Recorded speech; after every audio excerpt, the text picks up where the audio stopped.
In the heart of Umoma, a peaceful village wrapped in green hills and tall, whispering palm trees, a baby girl was born one quiet morning. The air was still, the sun gentle. Her mother, Mama Ada, cradled the tiny child in her arms and smiled softly. "She is small, but strong," she whispered. Her father leaned in, eyes warm with pride. "We shall name her Idara Wos, God's gift." Idara Wos was the youngest of 5. Her 3 older brothers, Obaina, Chinidu, and Ofa, were tall and broad, strong as warriors. Her sister Ada had cheeks as round as kola nuts and a beauty that made visitors pause, admiring her as though she were a queen.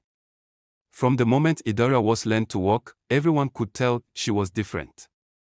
Her siblings grew full and hearty, their bodies strong and filled out. But no matter how much she ate, Idara Wos remained slender. Not sickly, just light. Mama Ada would cook with love, steaming yam porridge, rich egusi soup, mountains of soft fufu. "Eat, my child," she'd say, setting down a heavy bowl. "So you can grow strong." Idara Wos ate. She tried. But her body refused to change. At school, the other children giggled behind their hands. "Idara Wos, are you sure you're not a spirit?" one boy said, eyes wide with fake fear. "Why are you so tiny?" Some called her broomstick. Others joked, if the wind blows, Idara Wos would disappear. Even at home, her brothers would grin as they lifted her easily into the air. "Idara Wos, you weigh like a feather." They'd laugh. Ada, with her bright eyes and soft beauty, was always praised, always gifted. Visitors brought her pretty beads, colorful wrappers, sometimes even choice meat from the cooking pot. But when they looked at Idara Wos, they only sighed. "This one is too thin, oh. She needs more food." No matter what she did, no one saw anything else. As the years passed, Idara Wos grew quieter. She stopped joining the village dances. At festivals, she'd sit in the shadows, watching the others giggle and laugh, wishing she could vanish. One day, the pain bubbled up. She ran to her mother, tears hot on her cheeks. "Mama," she cried, "why did the gods make me like this? Why can't I be like Ada?" Mama Ada pulled her close, her arms warm and soft. She stroked her daughter's back gently and said, "Idara Wos, my dear, every bird in the sky has its own beauty. The peacock is colorful, yes, but the eagle is strong. The swallow is small, but fast. You were not made to be Ada. You were made to be Idara Wos." But those words didn't reach Idara Wos's heart. Not yet. Then, one dry season afternoon, the village buzzed with news. Obi the Panther, a famous wrestling champion, had arrived in Umoma. But he wasn't just looking for wrestlers. He was searching for those who could run, leap, move like the wind. Strength, Obi said to the gathered villagers, is not only about muscles. A real warrior is fast, clever, and brave. Idara Wos stood at the edge of the crowd, heart thudding. Could she be strong? In her own way. When Obi announced the test, the youth of the village lined up, eager to impress. They ran laps around the village square, one after another. The strong boys began to slow. The bold girls panted and stumbled. But Idara Wos, she ran like a breeze through the trees. Her legs flew, her breath light and steady. When she finally stopped, Obi clapped, loud and proud. "This girl," he said, "has the speed of a cheetah." The villagers turned, eyes wide. Idara Wos, the skinny girl. And for the first time, Idara Wos felt something stir inside her, pride. Months later, the king of Umoma announced a great festival. At its heart, a ground race. The winner would receive a bag of gold. Idara Wos knew what she wanted. "I want to run," she told her family. Her brothers laughed. "You? Against the village boys?" Chinidu grinned. "Even if you win, the wind might carry you away." Ada looked at her with sad eyes. "Why do this, Idara Wos? You'll only embarrass yourself." But Mama Ada reached out and took her hand. "Go, my daughter," she said softly. "Show them who you truly are." The day of the race, the village square paused with excitement. Drummers stood ready. Families gathered, cheering, pointing. Idara Wos took her place at the starting line, heart pounding. Around her stood the same faces that had once mocked her, now all eyes were on her. The drummer raised his hands.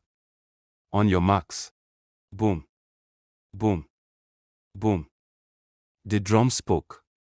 And Idara Wos ran. Get set. Go. Idara Wos ran like the wind. The earth thundered beneath her feet, but she felt light, like a bird soaring in the sky. One by one, the other runners slowed down.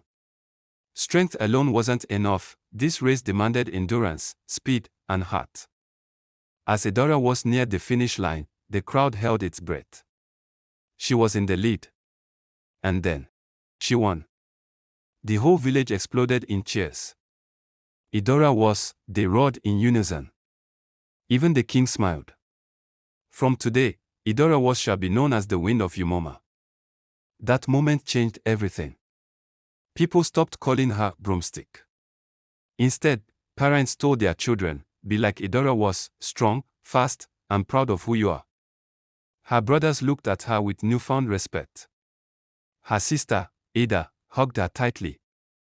And for the first time ever, Idara Wos looked at her reflection in the river and smiled. I'm not meant to be like Ada, she whispered. I'm meant to be me. From that day on, Idara Wos walked taller. She had learned that true beauty wasn't about size or shape, it was about confidence and embracing your own uniqueness. Winning that race changed Idara Wos's life in ways she never imagined. The same people who once mocked her now admired her. Whenever she walked through the village square, the elders nodded warmly. Idara Wos, our pride, they said. The wind. Children shouted as they ran after her. Even her brothers, who used to tease her, now boasted proudly, Idara Wos is our sister, the fastest girl in the whole village. But Idara Wos knew deep down that the race had only been the beginning. She had found her strength, now she wanted to use it for something greater. 3 months later, the news came, a big tournament was happening in the city. This wasn't just another village contest. It was huge. The kind of event you only dream of. Idara Wos was nervous. But her mother held her close and whispered, Idara Wos, your feet dance with the wind. Don't be afraid. Go and bring victory to Umoma. The city was nothing like home. The buildings towered above her, the streets stretched wide, and the people wore fancy clothes. But Idara Wos wasn't here to sightsee. She was here to compete. At the tournament grounds, young men and women gathered from everywhere. When Idara Wos stepped up to register, a boy beside her sneered, Are you lost, little girl? This is for warriors, not children. Idara Wos didn't flinch. She'd heard worse before. Quietly, she signed her name with a steady hand. Let the tournament begin. The announcer's voice echoed across the field. The first challenge was a test of strength, push a huge stone across a marked distance. Contestants stepped forward one by one, muscles straining as they shoved the heavy stone. Idara Wos's heart sank. How am I supposed to move that? I'm not strong like them. Then she remembered Owubi the panther's words, strength isn't just muscles. It's knowing how to use what you've got. When it was her turn, Idara Wos took a deep breath. She didn't charge at the stone, she circled it, looking for the right angle. Then, using her whole body, she began to roll it, bit by bit. The crowd gasped. She's not pushing it with brute strength, she's using skill.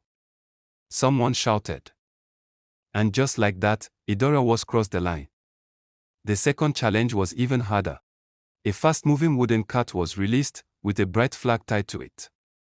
Idara Wos's heart pounded with excitement. This was a kind of challenge.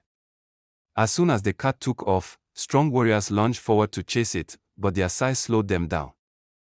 Idara Wos, light as air, moved like a shadow. She danced through the dust, swift and graceful. The crowd gasped as she glided past every single contestant and, with perfect timing, snatched the flag. Incredible. That girl moves like the wind. The announcer shouted.